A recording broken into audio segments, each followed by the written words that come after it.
que move eles? O que é que se sabe sobre isso? É totalmente desconhecida a energia. Hoje nós perguntamos de que material que é feito o disco, que motor que ele tem, ou que tipo de combustível Nunca caiu que usa energia. Espera pegar para ver, não? Já foi capturado discos pelos americanos, também pelos russos. Isso em 47, em 48, 50 ocorreram alguns casos de queda, mas normalmente eles desmentem, dizem que isso é mentira, que não foi capturado. Agora, já se constatou, por exemplo, magnésio como material, no caso de Ubatuba, que caiu uma pequena sonda na época lá. Já foi constatado alumínio, já foi constatado também estanho. Quer dizer que, espera um pouquinho, existe a nave mãe, que é uma nave grande. Depois tem os disquinhos que saem dela, e depois dos discos saem as sondas. As sondinhas que chegam até a entrar em residências. Houve um caso muito famoso na Espanha, onde uma dessas sondas adentrou o ambiente de uma residência, envolvendo um jovem seminarista que estava estudando, Javier Bosque, e de repente, a janela aberta, ele observou que a luminosidade do quarto começou a aumentar. Olhou para a janela e viu uma pequena sonda de aproximadamente 40 centímetros. Veio entrando, se aproximou à cama dele, próximo ao solo, ficou distante aproximadamente meio metro do solo. Do interior dessa pequena sonda saiu um bastão luminoso, que nós chamamos de luz sólida, foi indo lentamente até tocar o rádio que estava no móvel ao lado da cama dele. Logo em seguida, o objeto passou a emitir um sinal agudo, e como o Javier, ele normalmente estudava, naquele instante estava estudando, e ele tinha o vício de gravar o que ele lia, o texto, gravando. Depois ele voltava a fita e ouvia a gravação. Quando ele ouviu esse apito emitido pelo objeto, ele apertou o gravador dele para gravar e gravou durante 6 minutos o som emitido por aquele objeto. Nós podemos ouvir mais ou menos esse som como é que é.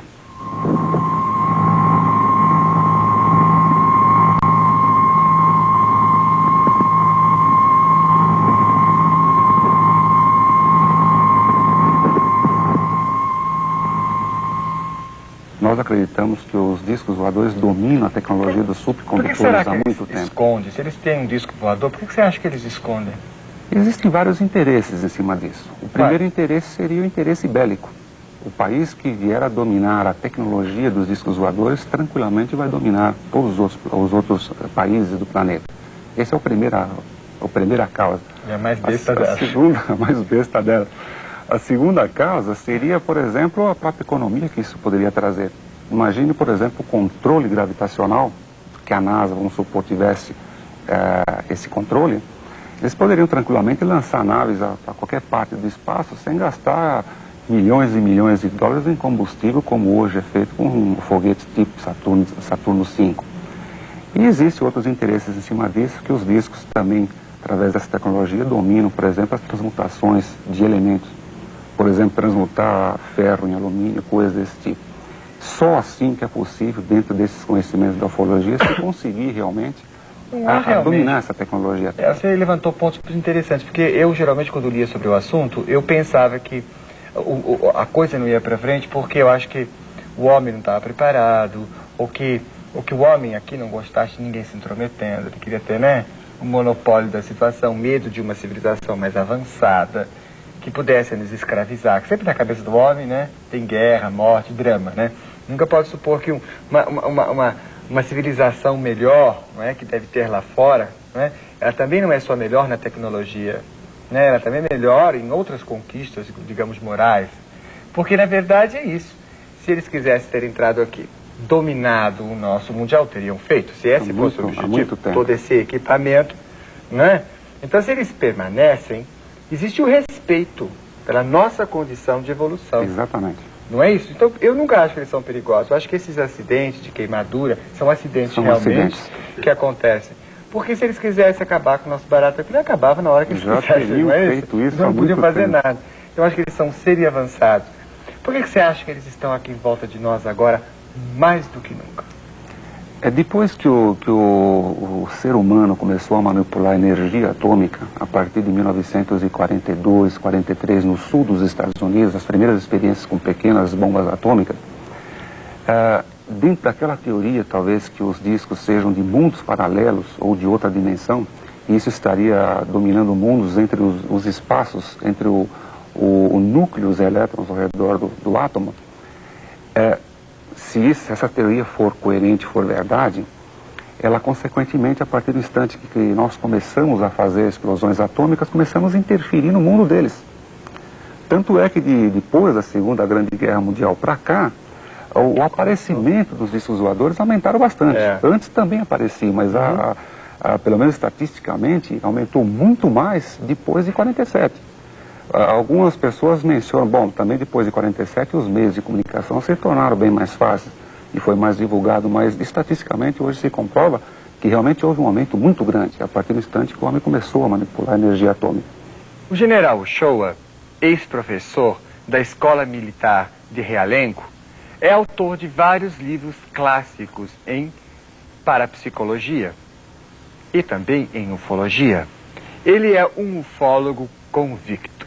A convicção vem, inicialmente, de admitir veracidade num filme extraordinário que eu assisti quando estagiário na Escola Superior de Guerra.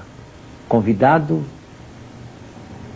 fui assistir a um filme, os alunos convidados pela adição militar americana. Visita de 14 objetos a Washington. Extraordinariamente bem feito esse filme. Os aviões a jato entram no campo do radar e eles desaparecem. Súbito aparecem mais 2 aviões, entram no campo do radar e eles, os discos, os supostos objetos naquela época, foram formando um anel em torno dos 2 jatos americanos. E foi gravada a emoção da conversa entre os comandantes dos aviões e a base de Washington.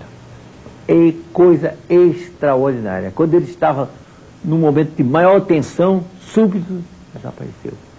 Então, isso me ficou no espírito. Quando chegamos aqui, quando a minha família, nós chegamos aqui, soubemos uma fazenda em que fenômenos dessa natureza estavam ocorrendo. Fazenda considerada fantasmas, mal assombradas, etc. Então, nós organizamos um grupo, tínhamos um grupo aqui, e fomos fazer a pesquisa lá. E pronto, com muita persistência, muita dedicação de todos nós, começamos a ver as coisas de uma maneira super objetiva. Nessa primeira pergunta, eu devo responder a vocês o seguinte, que a primeira observação feita daquela observação, eu, pessoalmente, saí de lá convicto que aquilo que estava no céu e que nós estávamos contemplando pela forma que as coisas se deram, aquilo bem poderia ser uma amostra de que a estrela de Belém, que anunciou Jesus aos Reis Magos, não é uma mentira da história. Aquilo poderia ser a estrela de Belém. Não uma estrela, mas um objeto daquele, a talvez 1.000 ou 2.000 metros de altura, iluminando de uma maneira perfeita, completa, todo o local onde nós estávamos. Éramos 8 pessoas assistindo a esse fenômeno super extraordinário. E daí, nós nos convencemos que havia coisa muito séria lá na fazenda. E pesquisas sucessivas, chegamos ao ponto de ver o objeto estar a 10 metros do objeto, e de uma outra vez, sob o testemunho de 7 pessoas, éramos 4 casais, eu desci e conversei 20 minutos com sinais luminosos de resposta e balbucio muito suave da minha voz. De repente, eu comecei a notar que estava recebendo como que mensagens telefônicas.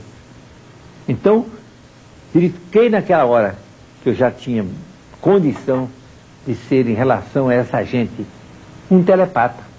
Daí para frente, com a dedicação e persistência, fui ficando a ponto de fazer ligações como se fossem através de telefones sem perturbação atmosférica. Ora, em face disso, dessas coisas super testemunhadas, verdadeiras agressões à física, à matemática, tudo, não houve como fugir à evidência do fato. Junto, uma vez tive a 10 metros, com testemunha, é preciso que diga, sempre com testemunha. E isso, tudo isso consta no meu primeiro livro intitulado A Parapsicologia e os Discos Voadores. Nesse livro está